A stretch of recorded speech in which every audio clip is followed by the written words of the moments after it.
Hello students, welcome to all of you in the grammar class। आज मैं आप लोगों को एक्टिव और पैसिव पढ़ाऊंगा। Active voice to passive. Active से जो है वो हम पैसिव में कैसे चेंज करते हैं इसके बारे में आप लोगों को मैं बताऊंगा। जैसे आप लिखते हैं कि राम प्लेज क्रिकेट।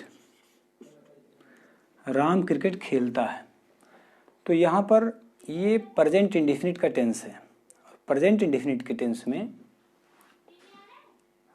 का जो सेंटेंस होता है वो एक्टिव वॉइस में होता है। एक्टिव वॉइस जो होता है वो टेंस होता है, जो टेंस में वाक्य होता है वो एक्टिव वॉइस में होता है। जब इसको पैसिव में बदलते हैं तो क्या होता है इसके बारे में आज हम देखेंगे। सबसे पहले तो आपको एक्टिव से पैसिव बनाने के कुछ सामान्य नियम जानने होंगे। वो सामान्य नियम क्या हैं इसके बारे में हम आपको बताएंगे।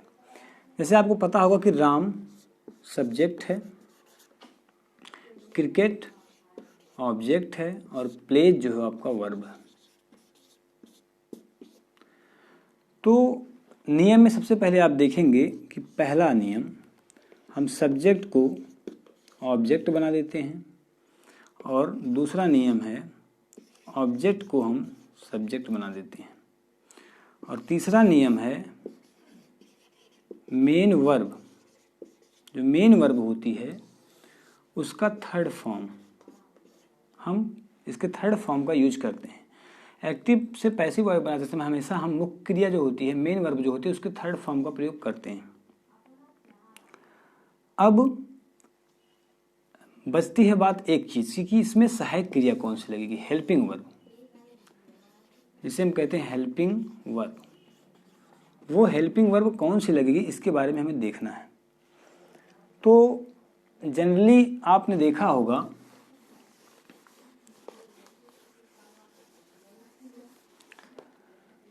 जैसे हमने दिया कि Ram pledge cricket. Ram cricket खेलता है। अब ऑब्जेक्ट ये है और सब्जेक्ट ये है और वर्ब ये है, तो हम यहाँ पर जो ऑब्जेक्ट है वो उसको हम सब्जेक्ट बना देते हैं, क्रिकेट। अब ये वाक्य प्रेजेंट इंडेफिनिट में है। अब प्रेजेंट इंडेफिनिट के सेंटेंस को जो हम पैसिव में बदलते हैं तो उसमें हम सहायक क्रिया के रूप में इज, एम और आर का प्रयोग करते हैं।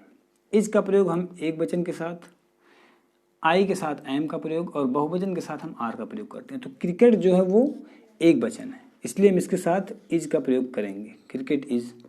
अब रही बात मेन वर्ब की, मेन वर्ब जो होती है आपकी उसका थर्ड फॉर्म, प्ले का थर्ड फॉर्म प्लेड होता है। और एक नियम जो है, जब भी आप सब्जेक्ट को ऑब्जेक्ट बनाते हैं तो उससे पहले आप बाई का प्रयोग करते हैं, बाई का प्रयोग, बाई राम। तो Ram pledge cricket, Ram cricket खेलता है, और इसका पैसिव हो गया cricket is played by Ram. Cricket जो है वो राम के द्वारा खेला जाता है। इसमें होता क्या है, जो कर्ता होता है एक्टिव वॉइस में वो सक्रिय होता है, और पैसिव वॉइस में जो कर्ता होता है वो निष्क्रिय होता है।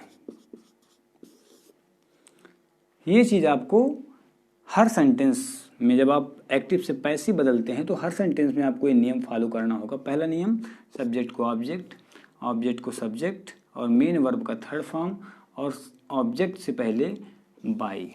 रही बात सिर्फ हेल्पिंग वर्ब की। हेल्पिंग वर्ब के बारे में आपको ये ध्यान देना होगा। अगर आपको टेंस आता होगा तो आप ये बता ले जाएंगे कि कौन से टेंस में किस सहायक क्रिया का प्रयोग होगा। जैसे हमने लिखा कि Ram plays football, Ram football खेलता है। दूसरा सेंटेंस इसका होता है राम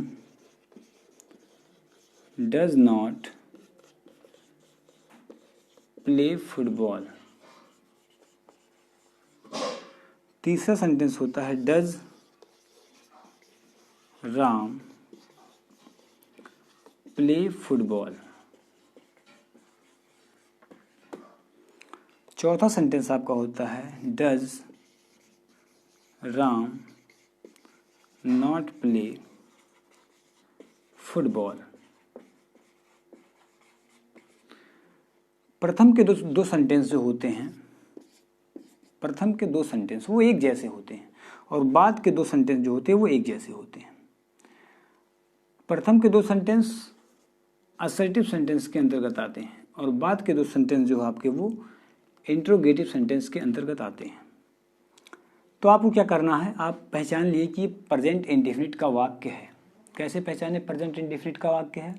आपने देखा कि सब्जेक्ट के बाद मेन वर्ब आया है और मेन वर्ब का जो है एक वचनकर्ता के साथ मुख्य क्रिया में यस या यस जोड़ देते हैं, तो वो प्रेजेंट इंडेफिनिट का अफर्मेटिव वाक्य, अफर्मेटिव सेंटेंस होता है। पैसिव बनाने के लिए हम क्या करेंगे, ऑब्जेक्ट को हम सब्जेक्ट बना लेंगे। हमने बना लिया ऑब्जेक्ट को सब्जेक्ट फुटबॉल। हमने देखा कि इज एम आर का प्रयोग होता है प्रेजेंट इंडेफिनिट में, जो है इज एम आर का प्रयोग होता है। तो फुटबॉल एक वचन है, एक फुटबॉल है, इसलिए हम इसके साथ इज का प्रयोग करेंगे। फुटबॉल इज, हम मेन वर्ब का थर्ड फॉर्म लगा देंगे प्लेड, फुटबॉल इज प्लेड। इसके बाद हम तुरंत बाई का प्रयोग करेंगे। इसके बाद हम सब्जेक्ट जो होता है उसको ऑब्जेक्ट बना देंगे राम। ठीक, तो हो जाएगा राम। सेम यही चीज इसमें भी करना है, बस इसमें फर्क क्या है, नॉट का। तो जो सहायक क्रिया होगी उसके बाद नॉट लगा देंगे। तो हमने यहां लिया फुटबॉल,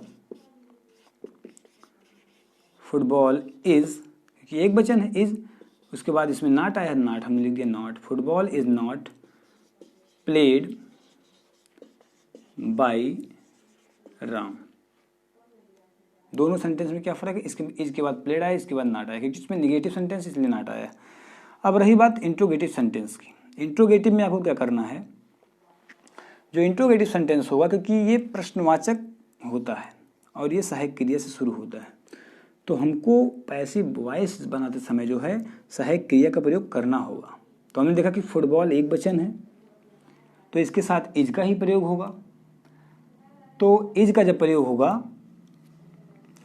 तो अब इज हम सबसे पहले लगाएंगे। क्यों? क्योंकि इसको हम प्रश्नवाचक बनाना है हमको, क्योंकि ये सेंटेंस प्रश्नवाचक है और प्रश्नवाचक एक्टिव वॉइस का जो सेंटेंस होगा वो प्रश्नवाचक पैसिव वॉइस में जाएगा।